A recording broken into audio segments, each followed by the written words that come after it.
ছোটবেলায় পড়া একটি কবিতা, কবি অন্নদাশঙ্কর রায়ের লেখা খুকু ও খোকা।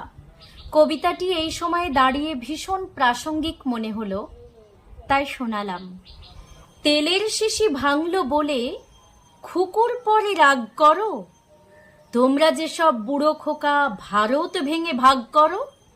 তার বেলা ভাঙছ প্রদেশ, ভাঙছ জেলা, জমি জমা ঘরবাড়ি, পাটের আড়ত, ধানের গোলা, কারখানা, রেলগাড়ি।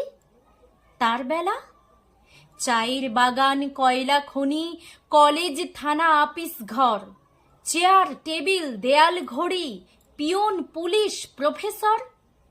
তার বেলা যুদ্ধ জাহাজ, জঙ্গি মোটর, কামান, বিমান, অশ্ব, উট, ভাগাভাগির, ভাঙা ভাঙির, চলছে যেন হরির লুট।